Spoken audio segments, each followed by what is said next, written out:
algumas frases que marcam a vida da gente, né? E quando eu era há uns 15 anos, eu vi uma frase que mexeu um pouco com a minha forma de pensar. Não lembro onde foi. Que em 10 anos, você vai ser uma pessoa muito parecida com a que você é hoje. Se você não fizer uma dessas 4 coisas. Se você não ler coisas novas, se você não conhecer pessoas novas, se você não ouvir músicas novas e se você não conhecer lugares novos. Então, em 10 anos, quanto menos dessas coisas a gente fizer, mais parecido a gente vai ser com a pessoa que a gente é hoje. E quando caiu essa ficha em mim, eu falei, não, eu não quero ser a mesma. Eu gosto de mim como eu sou, mas eu não quero ser essa mesma pessoa. Eu quero ser aprender, né? Aprender. Isso foi um motor de uma injeção de curiosidade, né? E com isso eu comecei a querer conversar com todo mundo e começar a viajar. E a minha primeira experiência nesse sentido, bem intensa, foi a bordo de navio. Trabalhei 4 anos em navios e era um ambiente onde cada dia você está num lugar diferente, numa cidade diferente, conhecendo pessoas novas, e todo dia eu me forçava a escutar músicas novas e ler coisas novas. Então foi um período muito intenso disso, com vai e volta, onde a casa e o lugar de trabalho se misturavam, eu não sabia qual que era qual, mas era uma vida muito, muito intensa. Mas depois eu decidi, queria dar um novo passo, queria mais novidades, né? Porque acho que esse era o sentido dessa curiosidade de conhecer coisas novas. E voltei para São Paulo, né? E aí eu vendi as minhas coisas, não tinha muitas coisas, mas o que eu tinha eu vendi e fui para Nova Zelândia. Fui começar uma nova vida como um imigrante. E foi um processo também incrível, porque um lugar tão isolado e tão distante daqui, então tem uma perspectiva de vida, os contatos, totalmente diferente. Foram 3 anos por lá. E aí eu saí de lá, fui para o Nepal, e foi um choque de realidade, diferença de Nova Zelândia para o Nepal. E do Nepal passei também, depois do Nepal fui para o Marrocos, passei alguns meses no Marrocos. E no Marrocos fui para a Espanha, e da Espanha para o Brasil. E o que eu achei interessante nesse processo todo foram as pessoas que eu encontrei.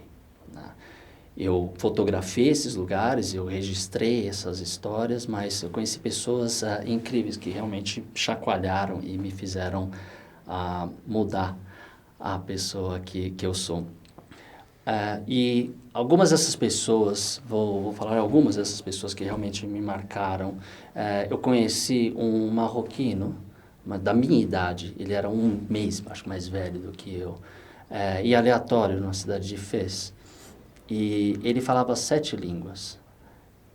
E ele falava inglês, espanhol, italiano, francês, berbere, árabe, e ele era analfabeto. Na própria língua dele ele não escrevia. Então, depois para ter contato com ele, é difícil porque ele não conseguiu me passar o endereço porque ele não sabia escrever. Mas ele falava 7 línguas. Isso foi uma quebra de tabu, porque eu falei, uau, a pessoa conseguiu aprender 7 línguas. Como? E simplesmente conversando. Ele conversava com as pessoas. Ele saía conversando com todo turista que ele encontrava, ele conversava. Tem uma amiga minha, Mena, é uma finlandesa, que ela se alistou para o exército finlandês e ficou no Ártico 1 ano, né, voluntariamente, então toda de branco, tudo. E de repente ela mudou, passou 1 ano lá, foi para a África do Sul e deixou dread, cabelo longo, tudo. E de repente ela mudou e o sonho...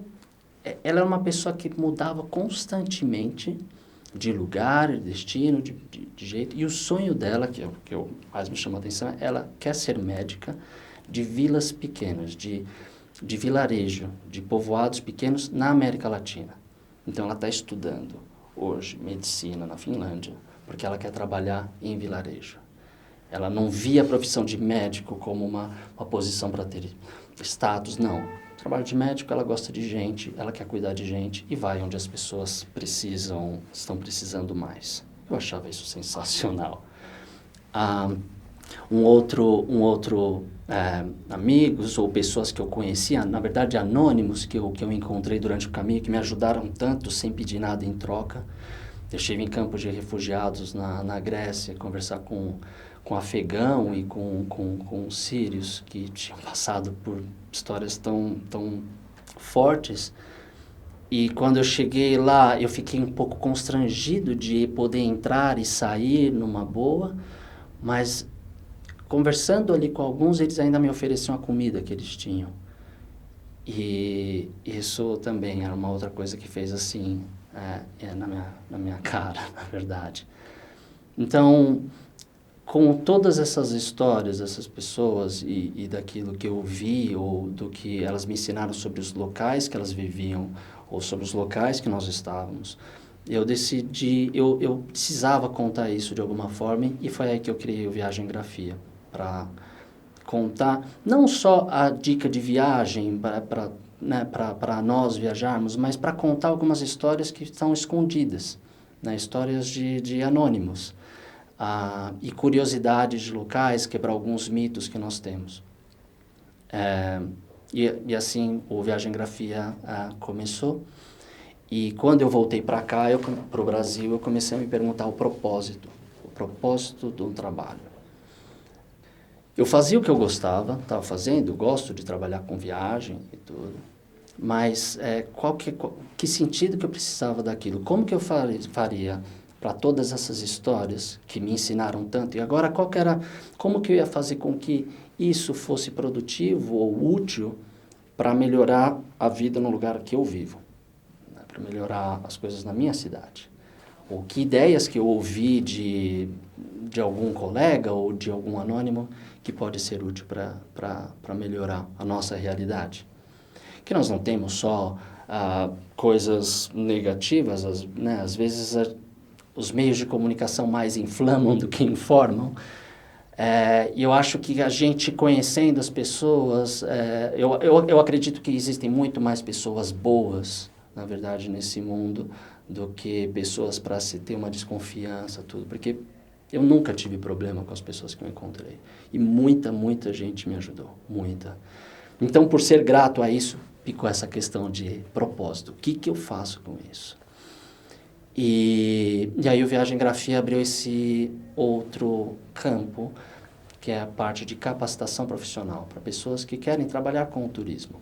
Ou, de alguma forma, o Viagem Grafia ser uma peça dessa engrenagem que ajude a melhorar o turismo brasileiro, ou as relações de trabalho, seja nos hotéis, ou melhorar a viagem do viajante, não só em quantidade, mas em qualidade. E melhorar também para os empresários do setor. Então, na verdade, mexer em todos os envolvidos, né? Então, na cidade, nos viajantes, nos destinos, para as empresas. E aí eu encontrei esse caminho de capacitar e melhorar as formas de atendimento ao cliente, ao hóspede, lembrando dessas histórias todas que eu encontrei de pessoas que me deram muitos exemplos gigantes de hospitalidade. No Marrocos, todos os dias eu tinha que cancelar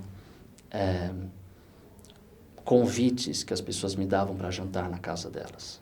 Porque eu simplesmente saía na rua, um vendedor chegava para mim, começava a puxar assunto, queria vender alguma coisa, começava a conversar, ele já me convidava para jantar na casa com a família. E eram tantos por dia, era tantas vezes que isso acontecia, que eu não podia, eu tinha que cancelar alguns porque eu já tinha compromisso aquele dia. E foram meses, assim.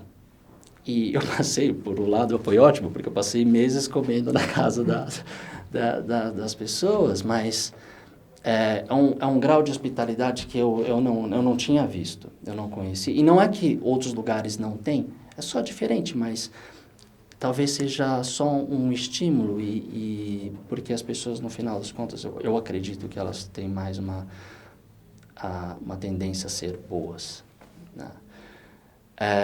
Então, juntando esse propósito e juntando o que eu gosto de fazer, trabalhar com viagem, com fotografia, escrever esses textos, o Viagem Grafia vem para isso, uma peça dessa engrenagem do turismo.